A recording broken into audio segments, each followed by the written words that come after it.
Good evening.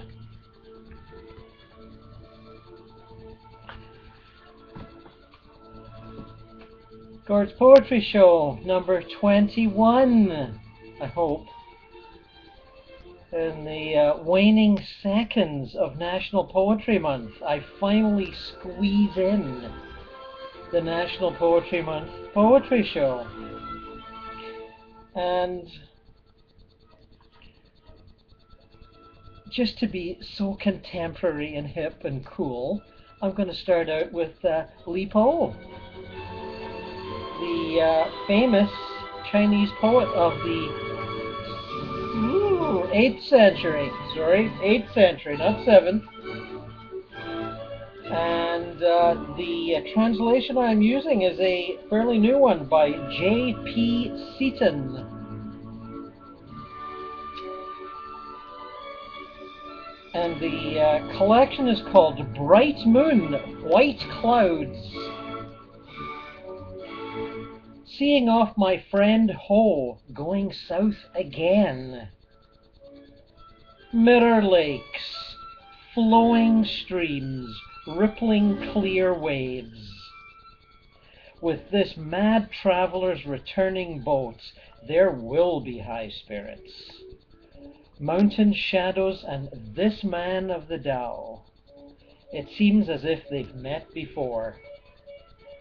What can I say? You're trading the imperial yellow earth of the north for some southern barnyard. Silly old goose.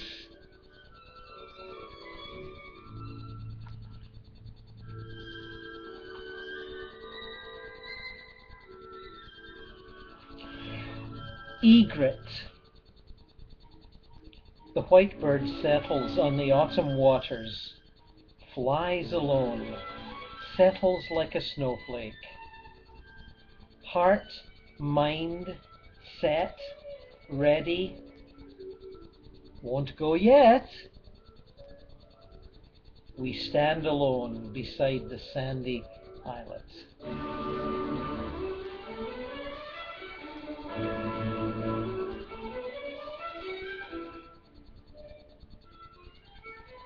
After the ancients. I walk into the river to play in the clear autumn stream. I love them, lotus blossoms so fresh. Pluck lotus, tip it, play with the pearls until there's nothing round left in the roiled water. My beauty, you're lost in the multicolored clouds. I so desire to give you that gift hidden by the distance to the heavens. Though we think of each other, there is no way, even on tiptoes, to see.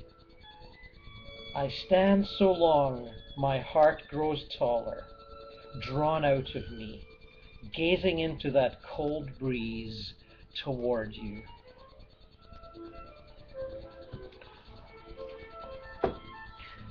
Excuse me for just a moment.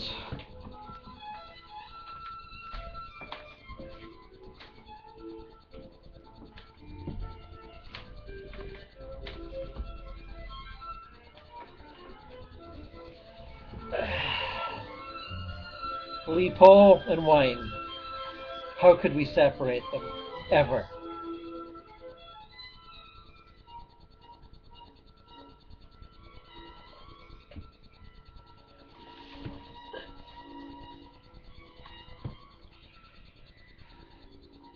Willie Yeats, famous Irish poet. We all learnt him in school, or bits of him, and have a nice little selection of his early work here.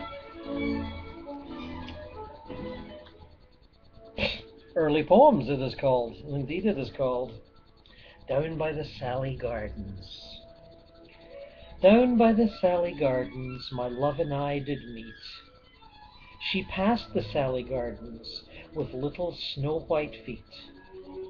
She bid me take love easy as the leaves grow on the tree. But I, being young and foolish, with her would not agree. In a field by the river my love and I did stand, and on my leaning shoulder she laid her snow-white hand. She bid me take life easy, as the grass grows on the weirs. But I was young and foolish, and am now full of tears.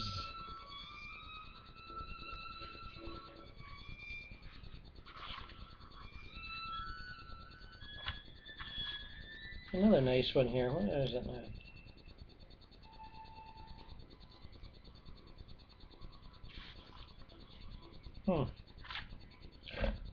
No, I'm not going to read the Innisfree one. I know everyone knows that one off by heart, don't you? Read something that you don't know quite as well, if I can find it. Oh dear. Can't seem to find it. Ooh. Could be scary. Where is it?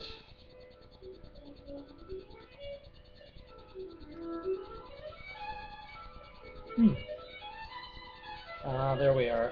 29.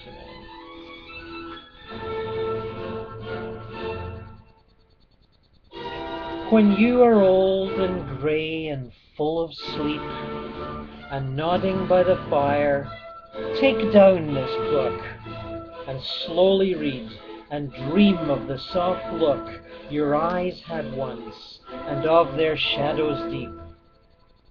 How many loved your moments of glad grace, and loved your beauty with love false or true?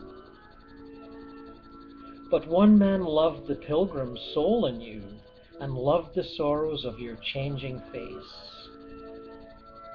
And bending down beside the glowing bars, murmur a little sadly how love fled and paced upon the mountains overhead, and hid his face amid a crowd of stars.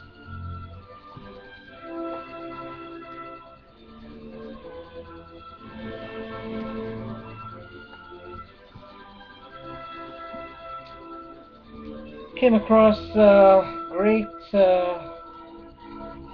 anthology edited by our most welcome friend and contributor, Gary Geddes. 15 Canadian poets times 3. And let me tell you, just about everybody's in this one. Let's see. Who am I looking for? I'll find it if I look hard enough.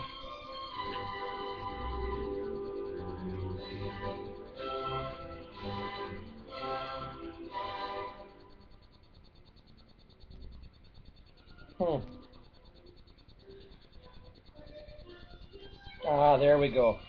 Old Earle Birney poem, page 52.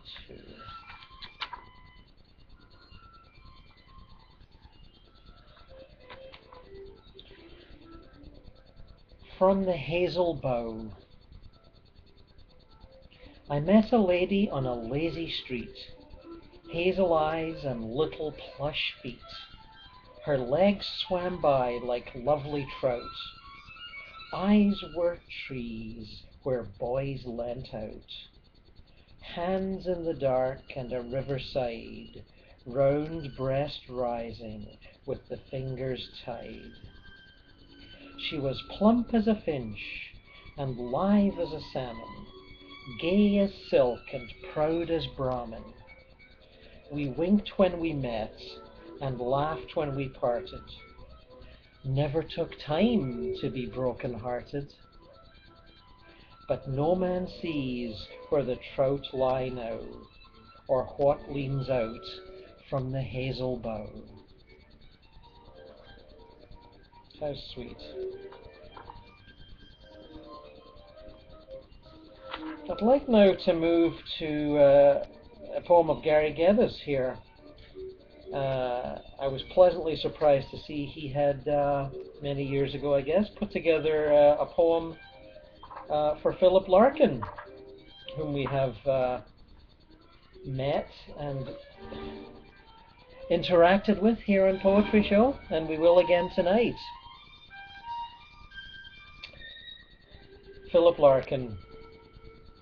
He was a man whose words stopped short of ecstasy, whose impaired tongue and ear refused the grand theme, the gesture of extravagance, and found instead, out along the side roads, pant-leg rolled, cycle propped against a tree, a desperation so quietly profound, even Toad, blinking among grass spears, had overlooked. He composed no score for happiness, but improvised a life of common pleasures, taken in a minor key.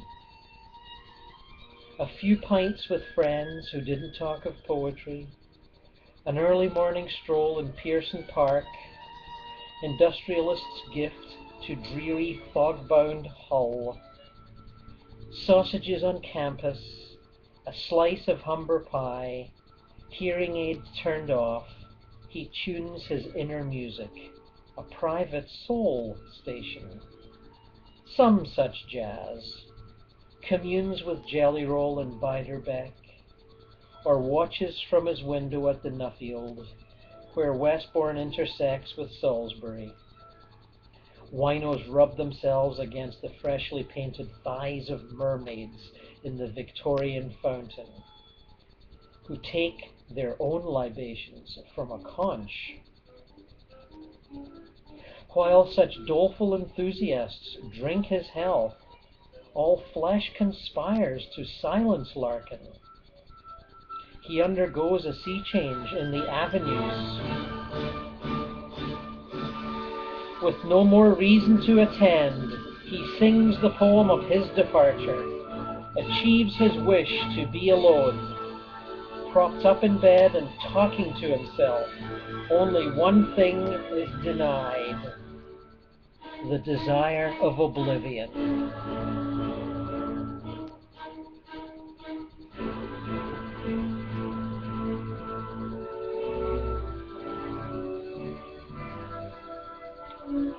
And now some Philip.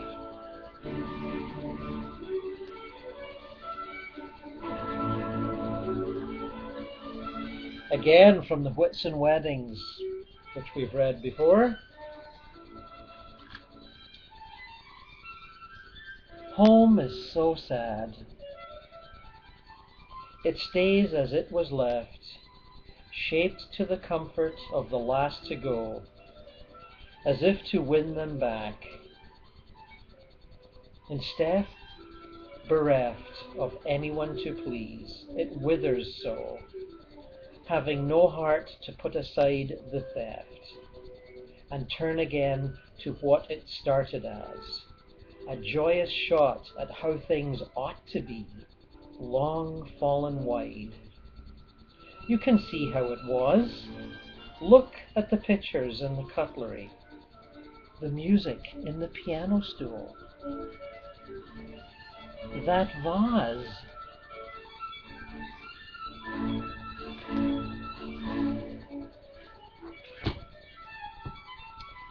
That vase indeed. We all have them.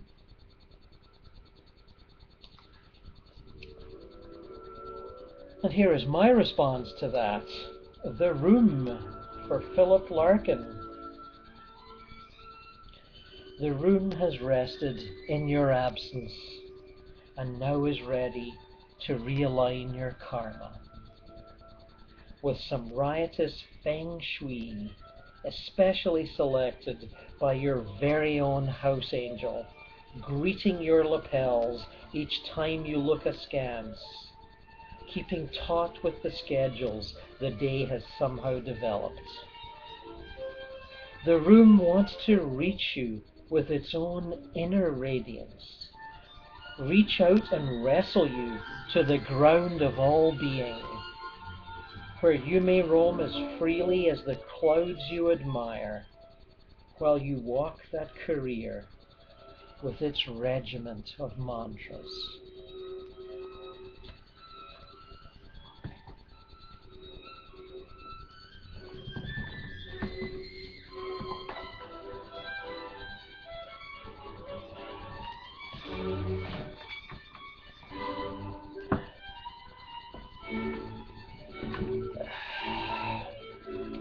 I went looking for George Bowering's new selected called Teeth, but I couldn't find it.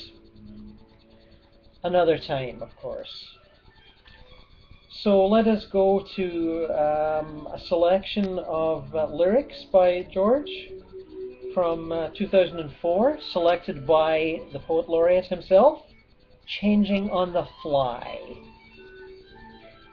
And let me indulge you with a little bit of the preface, which to me is just so delightful. He calls this preface Years of Lyrics. I was a kid in a small town with few streetlights, so I could lie with my back on the grass and watch shooting stars zip across the sky. If I went to the beach at Penticton, I could pick up a handful of sand and see grains of 10 different colors. I could open the Bible my folks gave me when I was in grade 3 and read ancient stories about disturbing events. How could I not write lyric poetry? I saw a rattlesnake wiggle across our backyard. Wasn't that some kind of poetry being written by someone? Here's the way one becomes a poet.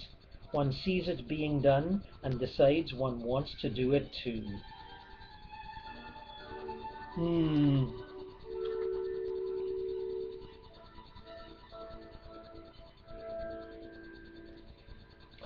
Just as we lose the last innocence, one comes to tell us there's more. Her date of birth is unimaginable. No one has seen her before. Goodness and mercy are such temptations. Love is a bear in the streets. All our old friends are resting their angers, shuffling their cards and their feet, shuffling their hands and their feet, calling off war with the last of our innocence. One swaggers down to defeat.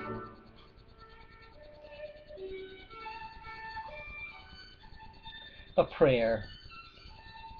Lord God, if I have but one life to live, I hope this ain't it.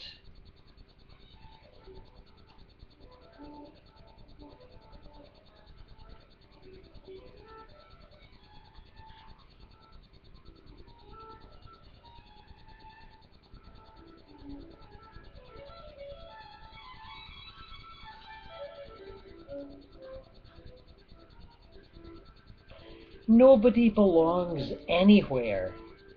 Even the Rocky Mountains are still moving.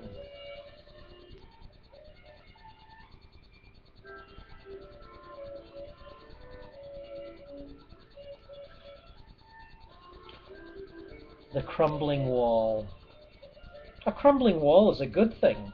It saves a city, this kind of city, pushing itself north, wall against new wall. The foundation is crumbling. That is the only way a community can build. Let the bricks fall out. A broken wall is a thing of beauty for a certain time. Joy does not last forever. It requires change. It must crumble to remain.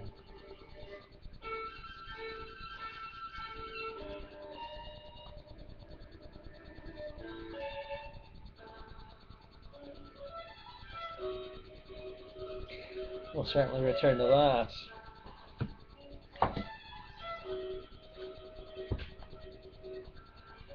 More recently, George, as is his wont, has published a book of lyrical essay, meditation, poetic utterance things. Quite lovely they all are too. It's called Horizontal Surfaces, published a couple of years ago by Toronto's almost infamous Book Thug Press. It's a sort of a follow-up to the essays in Craft Slices and Errata from many years ago. Many years ago in time, but not so many years ago in my heart, that's for sure. Now, pretty much every one of these is next to wonderful. but I'm going to only read one tonight. We'll get to some more later.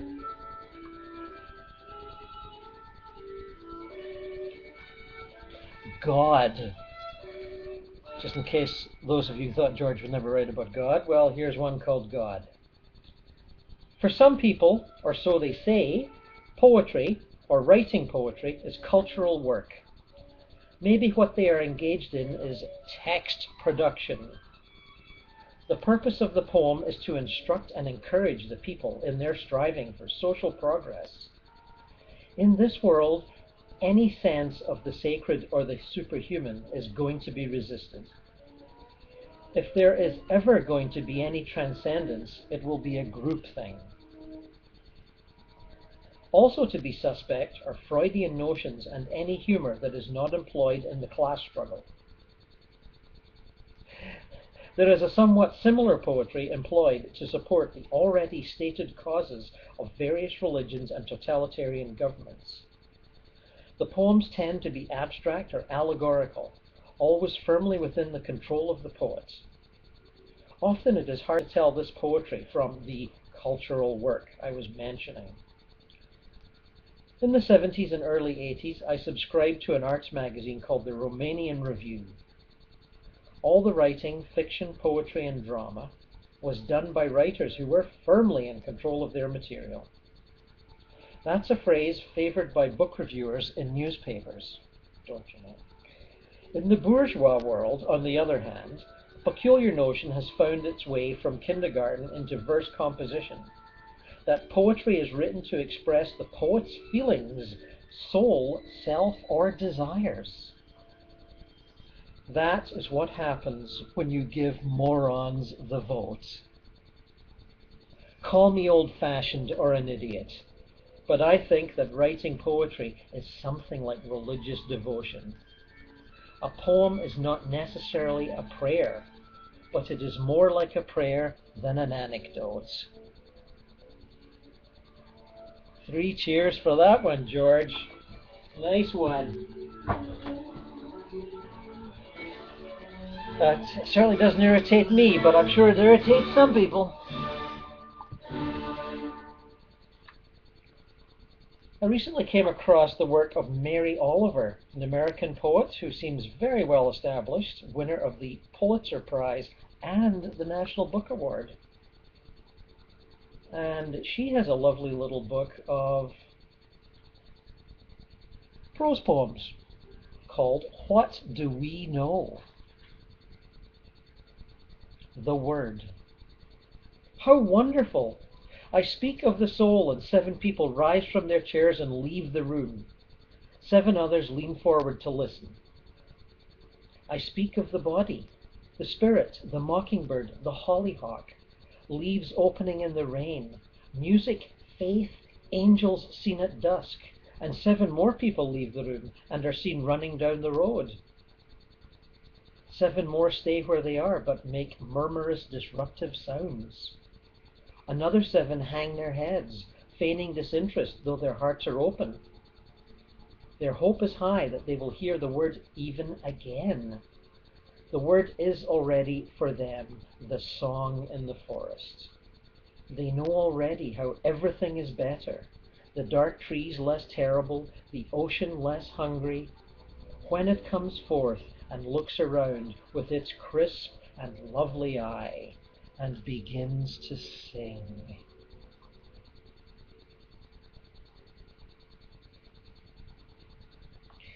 We'll be returning to that one for sure.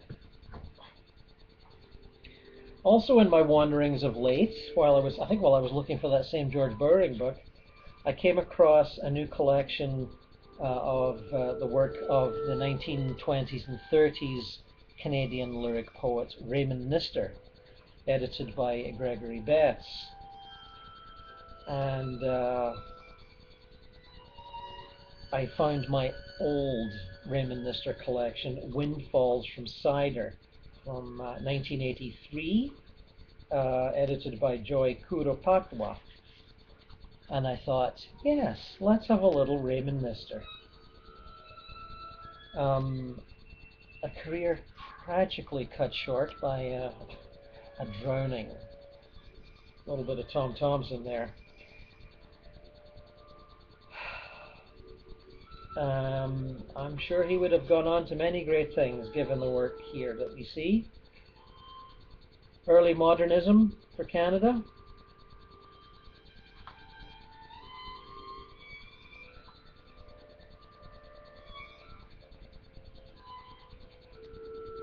Peach buds.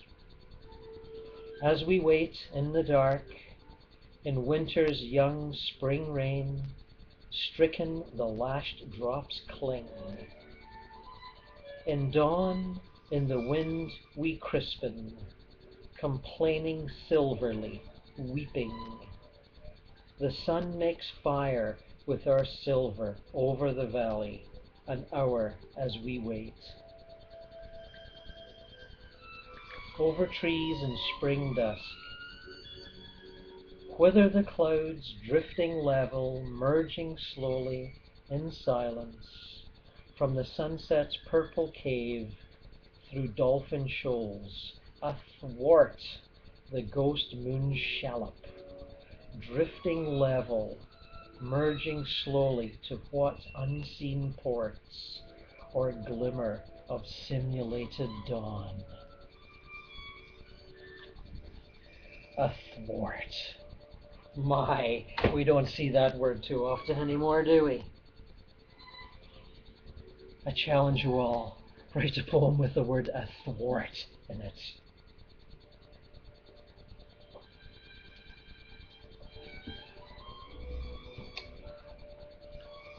Some new stuff.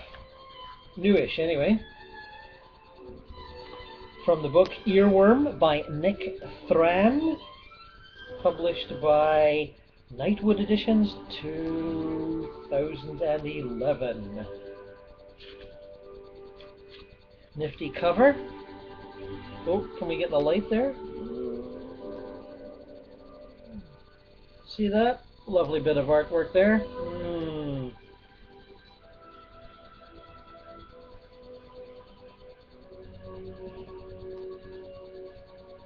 Dopamine. That's that stuff in your brain. The personalities of the dwarfs were still open to change throughout the rewrites. Dopey himself was introduced late. Why not add a Latinate A to the end of his name, as Adriana Caslotti sings the cinemet out from the front of her cerebral cortex? The voice of Snow White would marry a doctor in the same year her previous husband, the actor Norval Mitchell, died. Pure joy will transmit as the dwarfs remove small, bloodless jewels. Hey-ho, in the mine shaft. Emphasis, mine.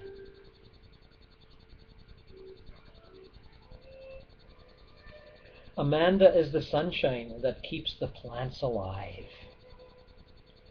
The waitress is tired, but still she smiles as she pours your coffee. So let's not send her to work as some sort of symbol in this.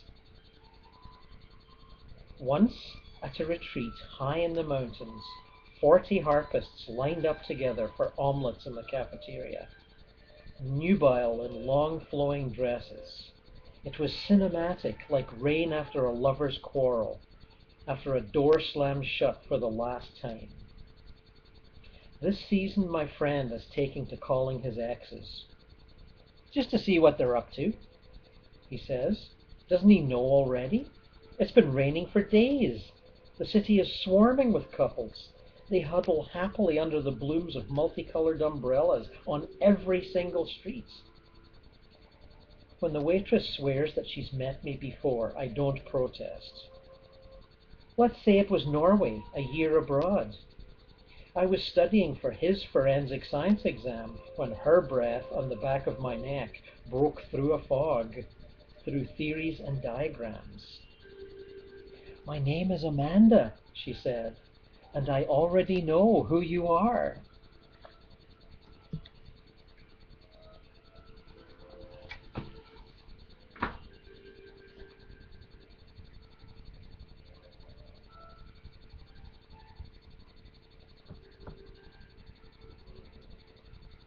My name is Amanda, and I already know who you are. And thus, we say goodbye to National Poetry Month. So long, friends.